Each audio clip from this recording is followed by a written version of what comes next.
Bugün insanlığın en eski ve en gizemli arzularından birine bakacağız. Ölümsüzlük. Binlerce yıl önce Antik Mısır'da insanlar ölümden sonraki yaşamı bir hayal değil, somut bir gerçek olarak kabul ediyordu. Ruhun bedeni terk ettiği an ne olurdu? Ka ve Ba kavramları neyi temsil ediyordu? Piramitler ve mezar ritüelleri ölümsüzlük için neden bu kadar önemliydi? Ve en önemlisi, bu arayış insanlık tarihinde neden bu kadar merkezi bir yere sahip oldu? Bugün tüm bu soruların cevabını birlikte keşfedeceğiz.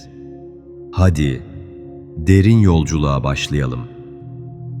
Antik Mısır'da ölüm bir son değil, ruhun yeni bir yolculuğu olarak görülüyordu. İnsan ruhu iki ana parçadan oluşuyordu: Ka ve Ba. Ka, yaşam enerjisi ve bedene bağlıydı. Ba ise kişilik ve ruhsal yansıma olarak bedenden bağımsız hareket ediyordu. Ka ve Ba arasındaki ilişkiyi anlamak için şöyle düşünün. Ka, bir nevi bedenin enerjisi, Ba ise ruhun kişiliğini ve kimliğini temsil ediyor. Ölülerin öteki dünyaya geçişi, Ka ve Ba'nın birleşmesine bağlıydı ve bu süreç titizlikle korunuyordu. Mumyalama sadece bedeni korumak için değildi. Ka ve Ba'nın birbirine bağlanmasını sağlamak, ruhun öteki dünyada güvenle yol alabilmesi için yapılan kutsal bir ritüeldi. Mumyalama süreci günler, bazen haftalar sürerdi. Beden tuzlanır, iç organlar çıkarılır ve özel baharatlarla sarılırdı. Bu süreç aynı zamanda ölüm korkusunu ritüellerle hafifletmek ve ölümsüzlük arayışını simgeleştirmek için bir yöntemdi. Antik Mısırlılar için ölümsüzlük sadece bir arzudan ibaret değildi. Toplumsal, dini ve psikolojik bir zorunluluktu. Ölümsüzlük arayışı, insan doğasının en derin yönlerine dokunan bir merak ve korkunun birleşimiydi. İnsanlar ölümden kaçamazdı ama ruhlarını koruyarak ölümsüzlüğe ulaşabileceğine inanıyorlardı.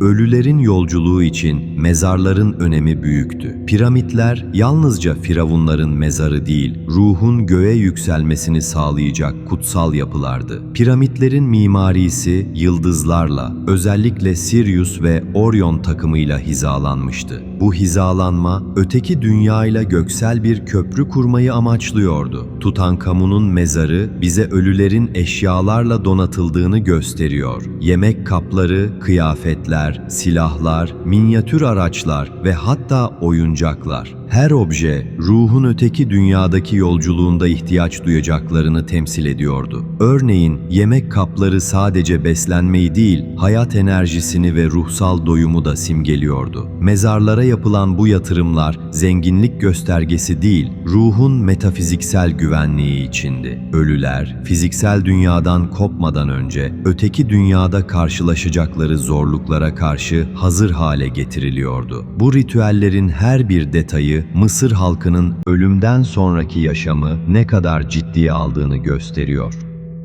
Öteki dünya, Mısır'da karmaşık ve dikkatle düzenlenmiş bir yolculuktu. Ölülerin kitabı, ruhun hangi ritüelleri izlemesi gerektiğini ve hangi duaları okuması gerektiğini ayrıntılı şekilde anlatıyordu. Ölülerin yargılanması, Osiris tarafından yönetilirken, Anubis mumyalama ve mezar koruyucusu olarak sürece dahil oluyordu. Ölüm ritüelleri sadece bedeni korumak için değil, ruhun güvenle öteki dünyaya geçmesi için gerekliydi. Kalp tartımı ritüeli, kişinin yaşamındaki eylemlerin sembolik değerlendirilmesiydi.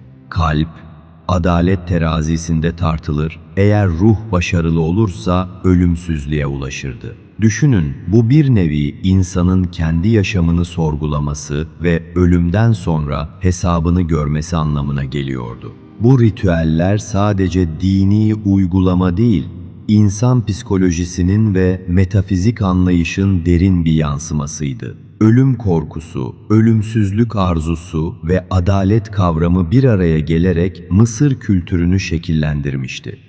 Bu kadim inançlar günümüzde hala kültürel ve sanatsal olarak etkili. Mumya efsaneleri, filmler, diziler ve spiritüel düşünceler antik Mısır'ın ölüm sonrası yaşam anlayışından ilham alıyor. İnsanlık hala ölümsüzlüğü merak ediyor. Bilim insanları ve felsefeciler bugün de bilinç, ölüm ve ölümsüzlük üzerine tartışıyor. Ölümsüzlük arayışı geçmişten günümüze insanın içsel yolculuğuna ışık tutuyor. Antik Mısır bize binlerce yıl önceki arayışların bugüne nasıl yansıdığını ve insan doğasının değişmeyen merakını gösteriyor. Bu kadim uygarlığın bilgeliği ölümsüzlüğe dair hayallerimizle birleşiyor ve bizi kendi içsel yolculuğumuza davet ediyor.